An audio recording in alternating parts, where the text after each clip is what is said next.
வாழ்க வளமுடன், வாழ்க வளமுடன். இந்த வீடியோவில் நம்ம பார்க்க போகிற டாபிக் என்ன அப்படின்னா, 3 அல்லது 4 கிரக சேர்க்கை பலன்கள். அதாவது ஒரே கட்டத்தில் 3க்கும் மேற்பட்ட கிரகங்கள் சேர்ந்திருந்தா அதை வச்சு எப்படி பலன் சொல்கிறது அப்படின்னு தான் இந்த வீடியோவில் பார்க்க போகிறோம். இது ஒரு உதாரண ஜாதகம். இந்த ஜாதகத்தில் பார்த்தீங்கன்னா 4 கிரகங்கள், செவ்வாய், சனி, சுக்கிரன், கேது போன்ற 4 கிரகங்கள் ரிஷபத்தில் இருக்குது. இது எப்படி பலன் கொடுக்கும் அப்படின்னு தான் நம்ம பார்க்க போகிறோம். இப்போ செவ்வாய், சனி, சுக்கிரன், கேது இந்த 4 கிரகங்களும் ஒரே நட்சத்திரத்தில் இருந்தால் மட்டுமே இதை கிரக சேர்க்கை அப்படின்னு நம்ம சொல்லணும். ஆனால் இங்கே ஜோதிடம் பார்க்கக்கூடிய பேரறிவாளி ஜோசியர்கள் என்ன செய்கிறாங்க அப்படின்னா, இந்த 4 கிரகங்கள் ஒரு கட்டத்தில் இருந்தாலே அதை கிரக சேர்க்கை அப்படின்னு சொல்லி எடுத்துக்கிறாங்க. அது முற்றிலும் தவறான ஒரு விஷயம். இப்போ உதாரணத்துக்கு செவ்வாய், சனி ஒரு நட்சத்திரத்தில் இருக்குது, சுக்கிரன், கேது வேறு நட்சத்திரத்தில் இருக்குது அப்படின்னா இந்த 4 கிரகங்கள் சேர்ந்துருக்கு அப்படின்னு சொல்லவே கூடாது. செவ்வாய் சனி சேர்க்கை ஒரு பக்கம், சுக்கிரன் சனி ரெண்டாவது சேர்க்கையாக நம்ம எடுத்துக்கணும். அப்படி தான் நம்ம இதை பிரித்து எடுக்கணும். அப்போ எந்தெந்த கிரகங்கள் எந்தெந்த நட்சத்திரத்தில் இருக்குது அப்படிங்கிற பொறுத்து தான் கிரக சேர்க்கை அப்படிங்கிறத நம்ம முடிவு பண்ணணும். இப்போ உதாரணத்துக்கு செவ்வாய் ஒரு நட்சத்திரத்தில் இருக்குது, சனி, சுக்கிரன் ஒரு நட்சத்திரத்தில் இருக்குது, கேது ஒரு நட்சத்திரத்தில் இருக்குது அப்படின்னா 3மே வேறு வேறு நட்சத்திரத்தில் இருக்கிற காரணத்தினால இது கிரக சேர்க்கை அப்படின்னு எடுத்துக்கக்கூடாது. சனியும் சுக்கிரனும் ஒரு நட்சத்திரத்தில் இருக்குது அப்படின்னா அதை மட்டுமே நம்ம கிரக சேர்க்கையாக எடுத்துக்கணும். அப்போ 4 கிரகங்கள் ஒரு ராசி கட்டத்தில் இருந்தால் அதை கிரக சேர்க்கை அப்படின்னு எடுக்கிறதே முட்டாள்தனம். இதை நீங்கள் புரிஞ்சுக்கணும். இப்போ இந்த உதாரண ஜாதகத்தில் செவ்வாய், சனி, சுக்கிரன், கேது 4 கிரகங்களும் ஒரே நட்சத்திரத்தில் இருக்குது, ரோஹிணி நட்சத்திரத்தில் இருக்குது. இந்த ரோஹிணி அப்படிங்கிறது சந்திரனுடைய நட்சத்திரம்.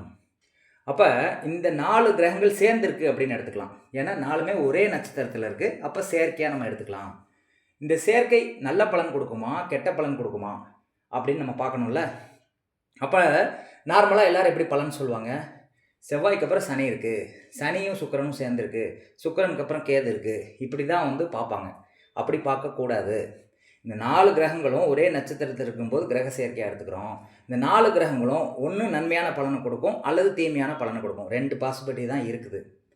இப்போ இந்த 4 கிரகங்களும் சந்திரன் நட்சத்திரத்தில் இருக்குது. சந்திரன் இந்த ராசிக்கு 8ல் இருக்குது, தனுசில் சந்திரன் இருக்குது. அப்போ நம்ம என்ன சொல்லணும், இந்த 4 கிரகங்களுக்கு நட்சத்திரம் கொடுத்த சந்திரன் இந்த ராசிக்கு 8ல் மறைஞ்சிருக்கு.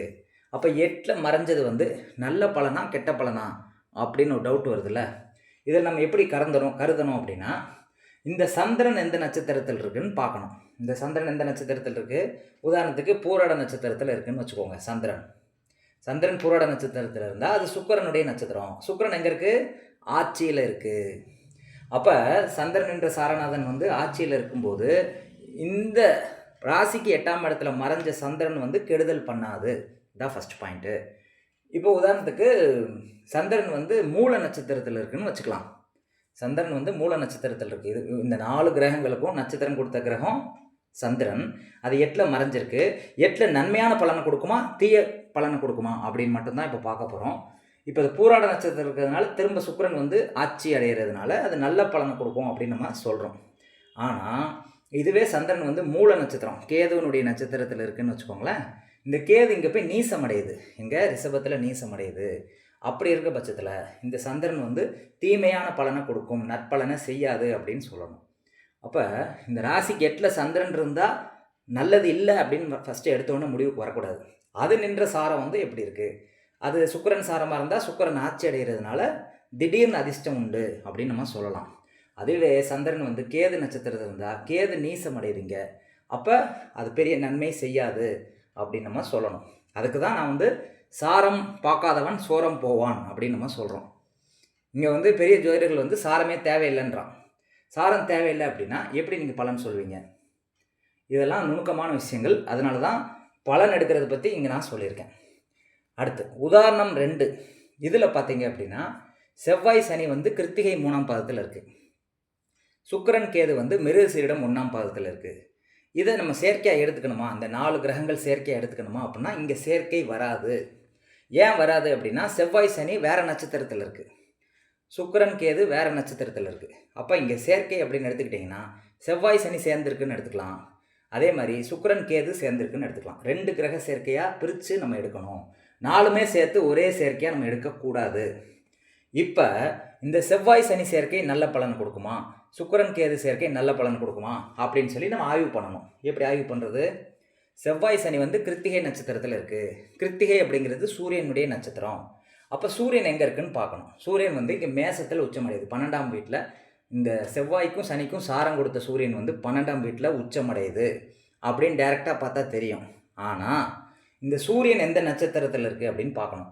சூரியன் வந்து கேது நட்சத்திரத்தில் இருக்குதுன்னு வச்சுக்கோங்க. அஸ்வினி நட்சத்திரத்தில் சூரியன் இருக்குது. இப்போ இந்த சூரியன் வந்து கேது நட்சத்திரத்தில் இருக்கிறதுனால கேது என்ன ஆகுது? ரிஷபத்தில் போய் நீசம் அடையுது. அப்போ நம்ம என்ன சொல்லணும்?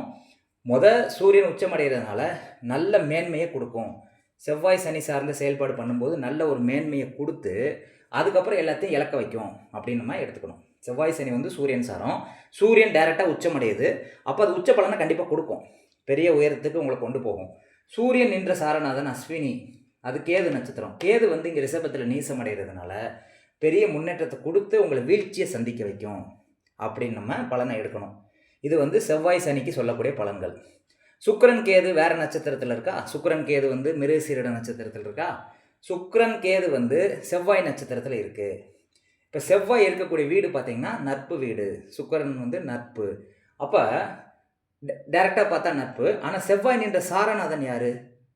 செவ்வாய் நின்ற சாரநாதன் வந்து எப்படி எடுத்துக்கணும்?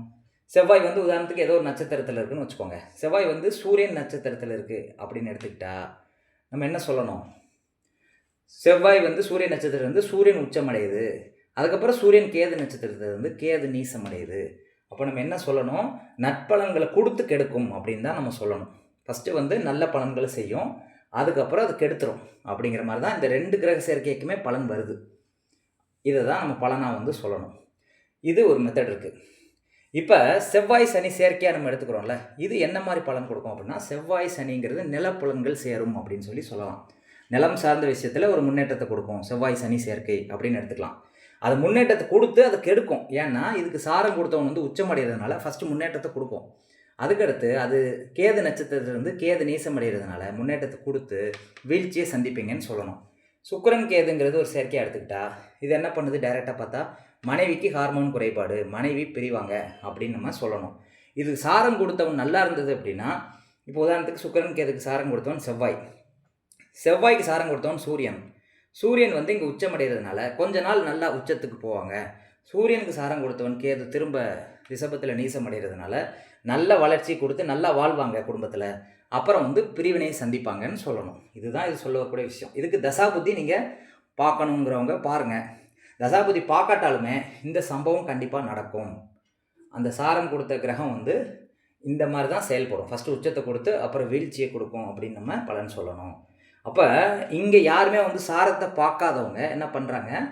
வீடு கொடுத்தவன் எப்படி இருக்கான் அப்படின்னு மட்டும் பார்க்குறாங்க. வீடு கொடுத்தவன் வந்து உங்களுக்கு அதை பார்க்குறது தேவையில்லை, அவசியமற்றது அப்படிங்கிறது தான் என்னுடைய கருத்து. சாரம் தான் 90% மேலே வந்து வலுவை கொடுக்கக்கூடிய கிரகம். இப்போ சாரத்தை மட்டும் பார்த்தா போதும். அது எப்படி இருக்குங்கிற நிலையை வச்சு நல்லதா கெட்டதாங்கிறத நீங்கள் முடிவு பண்ணணும். ஆனால் இங்கே இருக்கிறவங்க என்ன பண்ணுறாங்கன்னா, இந்த 4 கிரகம் இருந்தது அப்படின்னா இதை செயற்கையாக எடுத்துக்கிறாங்க. செயற்கையாக எடுத்து இது என்ன பலன் செய்யும் அப்படின்னு சொல்லி பலன் சொல்ல ஸ்டார்ட் பண்ணிடுறாங்க. அது பலன் செஞ்சாலுமே அது வீழ்ச்சியில் முடியுமா வெற்றி அடையுமா அப்படிங்கிறது சாரநாதனை பொறுத்து தான் தீர்மானிக்கப்படுது. அதனால் சாரம் தான் எந்த கிரக சேர்க்கைக்கும் நீங்கள் பார்க்கணும் அப்படிங்கிறது தான் இதில் சொல்லக்கூடிய விஷயம். இந்த புரிதல் வந்து உங்களுக்கு கிடைச்சிருக்கும்னு நான் நம்புகிறேன். நன்றி, வணக்கம்.